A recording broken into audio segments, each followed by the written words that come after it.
तो देखिए, इजराइल लगातार अब हमास पर हमले कर रहा है, लेकिन यहाँ पर बाइडेन की डबल गेम भी सामने आ रही है। तो बाइडेन किस तरीके से डबल गेम खेल रहे हैं? यूं तो वो लगातार कहते रहे हैं कि वो इजराइल के साथ हैं, वेपन्स भी इजराइल को पहुंचाए जा रहे हैं, लेकिन इन सब के बीच में बाइडेन का क्या है डबल गेम? रिपोर्ट आते हैं।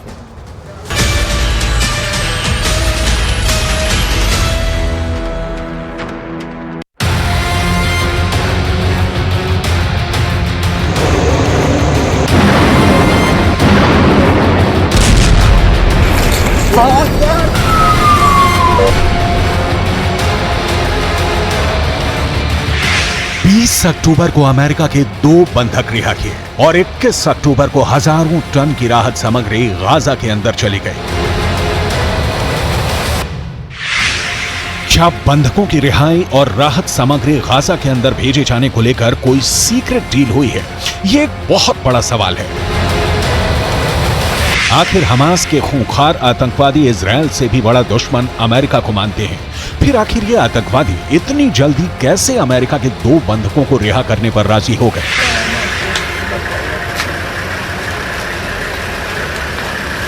ये वो सवाल है जिसके जवाब से बड़ा कूटनीतिक गेम डीकोड होने वाला है।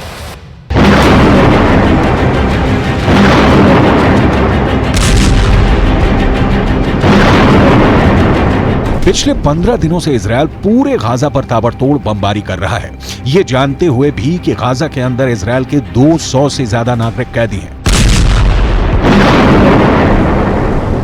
और उनकी जान को खतरा हो सकता है। कैदियों में बहुत सारे छोटे बच्चे भी हैं, ये जानकारी भी इजरायल को है, लेकिन इसके बाद भी इजरायल की ये नीति रही है कि वो कभी भी आतंकवादियों के सामने झुकता नहीं है और बंधक बनाने के बाद दुश्मन के द्वारा खेले जाने वाले माइंड गेम के दबाव में नहीं आता है। और बिल्कुल ठीक ऐसा ही इस बार भी हुआ। इजरायल के प्रधानमंत्री बेंजामिन नेतन्याहू ने 7 अक्टूबर को ही यानी हमास के अटैक के दिन ही यह ऐलान कर दिया था कि इजरायल अब युद्ध में है। उन्होंने कहा था कि वी आर इन वॉर। तब से आज तक कभी भी बेंजामिन नेतन्याहू ने बंधकों को लेकर अपनी कमजोरी नहीं दिखाई। ये जरूर कहा कि अमेरिका और इजरायल साथ मिलकर बंधकों की रिहाई की कोशिश कर रहे हैं, लेकिन अमेरिका ने शायद बेंजामिन नेतन्याहू के सख्त रवैये के बावजूद हमास के आतंकवादियों के साथ सीक्रेट डील के तहत अपने बंधकों को रिहा करवाने पर काम शुरू कर दिया है। हमास ये कह रहा है कि उसने अमेरिका के 2 नागरिकों को मानवीय कारणों से छोड़ा है, लेकिन हमास के आतंकियों से मानव जैसे व्यवहार की उम्मीद करना बेमानी हो गई। दरअसल गाजा में भूख के बिना हमास के लड़ाके इतने परेशान हो गए कि उन्हें मजबूरी में 2 बंधकों को छोड़ना पड़ा और आने वाले दिनों में भी इस तरह की उम्मीद हमास की तरफ से की जा सकती है, क्योंकि इजराइल और दूसरे देशों का रुख बहुत कड़ा है हमास के खिलाफ। दरअसल लेबनान के एक अखबार neharnet.com पर हमास की योजना की असल खबर छपी है। लेबनान का यह अखबार लिखता है कि हमास की तरफ से यह कहा गया कि उन्होंने 2 अमेरिकी बंधकों को इसलिए रिहा किया है क्योंकि बाइडेन की तरफ से यह आश्वासन दिलाया गया है कि राहत सामग्री के कुछ ट्रक गाजा के अंदर आएंगे और रफा क्रॉसिंग को खोल दिया जाएगा। मतलब साफ है कि आतंकवादी सुरंगों के अंदर भूख से बिलबिला रहे हैं और इसीलिए सीक्रेट डील के जरिए एक तरफ गाजा के अंदर राहत सामग्री को आने देना चाहते हैं और दूसरी तरफ अमेरिका के 2 बंधकों को रिहा भी कर दिया गया है। ऐसा लगता है कि इस सीक्रेट डील में एक अहम किरदार कतर के अमीर भी हैं। याद कीजिए, अमेरिका के विदेश मंत्री एंटनी ब्लिंकन ने कतर का दौरा किया था और कतर के अमीर से मुलाकात की थी। इस दौरान क्या बात हुई इसकी फुल डिटेल नहीं आई थी, लेकिन अब धीरे धीरे ये सारी परतें खुलने शुरू हो गई हैं। दरअसल अमेरिका के 2 बंधकों की रिहाई के बाद कतर के विदेश मंत्रालय के प्रवक्ता की तरफ से ये बयान आया है कि आज रात अमेरिका के बंधकों की रिहाई सभी पक्षों के साथ कई दिनों तक लगातार बातचीत के बाद हुई है। प्रवक्ता का कहना है कि इजरायल और हमास के साथ कतर की बातचीत इस उम्मीद में जारी रहेगी कि वो सभी देशों के बंधकों को रिहा कर देंगे। यानी बात बिल्कुल साफ है कि एक आतंकी संगठन हमास के बिचौलिए की तरह बातचीत कतर की सरकार कर रही थी। अब इस तरह हमास इसलिए कतर के कूटनीतिज्ञों की पीठ ठोकेगा कि राहत सामग्री से भरे हुए ट्रक गाजा के अंदर पहुंच गए हैं और जाहिर सी बात है कि गाजा के अंदर जब ये ट्रक जाएंगे तो इन पर कब्जा आतंकियों का ही होगा, क्योंकि गाजा पर जमीनी कब्जा आज भी हमास के आतंकियों का ही है और ये कोई नई बात भी नहीं है। पश्चिम की मीडिया रिपोर्ट्स में पहले भी ये कहा गया था कि इजराइल पहले से दावा करता रहा है कि गाजा में जो राहत सामग्री भेजी जा रही है उसके आतंकियों के पास पहुंचने की बहुत उम्मीद है। इजराइल पहले भी ये कह चुका है कि जो ईंधन गाजा भेजा गया था उसे हमास के आतंकियों ने चुरा लिया और इसीलिए हमास के पास ईंधन का स्टॉक बन गया। पिछले एक हफ्ते से लगातार इजराइल पर यह दबाव बनाया जा रहा था कि वो रफा क्रॉसिंग को खोल दे और राहत सामग्रियों को गाजा के अंदर जाने दे, लेकिन इजराइल इसके लिए तैयार नहीं था और उसने 2 बार रफा क्रॉसिंग पर एयर स्ट्राइक भी की थी। यही नहीं, इजिप्ट के राष्ट्रपति अल सीसी भी बयान दे चुके थे कि अगर गाजा के अंदर राहत सामग्री नहीं जा पा रही है तो इसकी एक और वजह इजराइल की जिद है। इजराइल के अंदर उन परिवारों में पहले से काफी गुस्सा था जिनके सदस्यों को गाजा के अंदर हमास ने किडनैप किया हुआ है।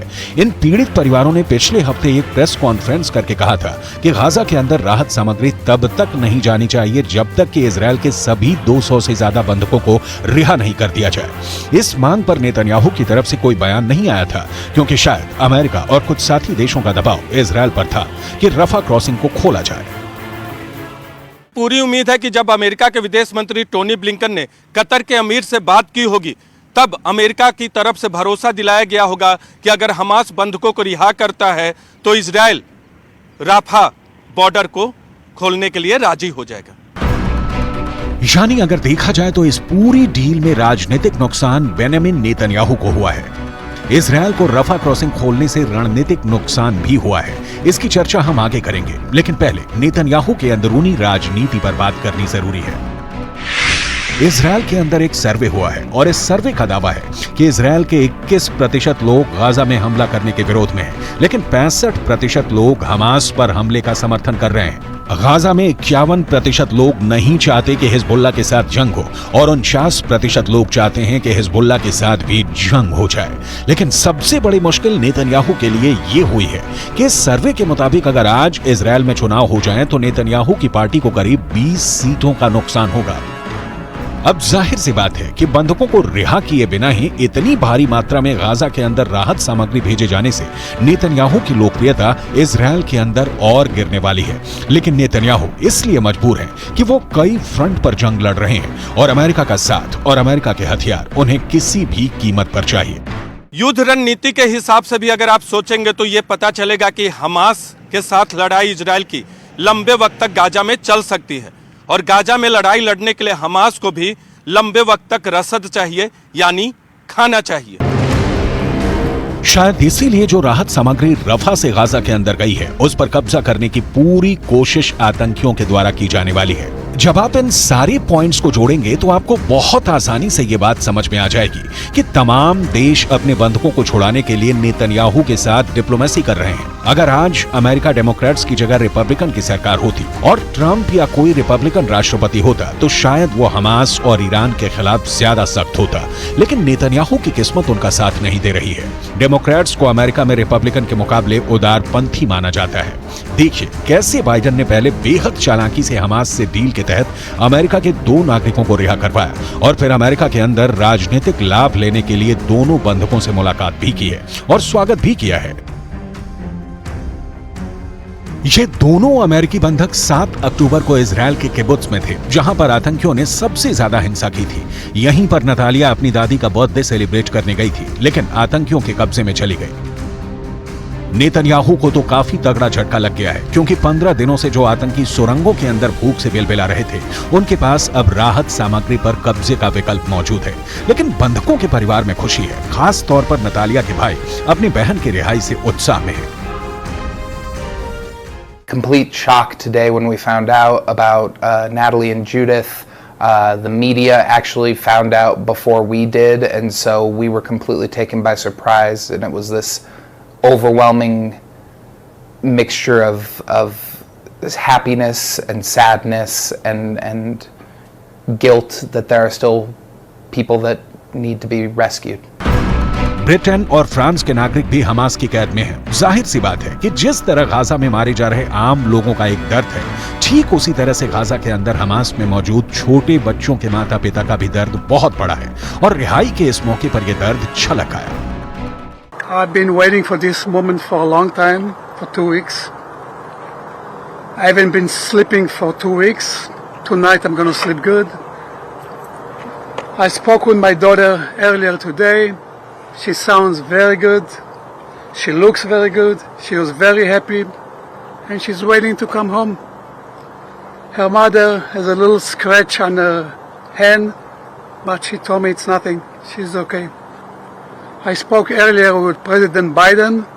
I thank him for his concern, for his helping with the release of them. कुल मिलाकर इजरायल और हमास के इस जंग में एक ग्रेट गेम चल रहा है, जिसका खामियाजा नेतन्याहू को भुगतना पड़ रहा है। नेतन्याहू जैसा सख्त जान जिसने अपने भाई को जंग में खोया है, वो कभी भी इतनी आसानी से रफा क्रॉसिंग खोलने का फैसला नहीं ले सकता था। लेकिन शायद अमेरिका का दबाव उनकी स्ट्रेटजी पर ज्यादा भारी पड़ा है।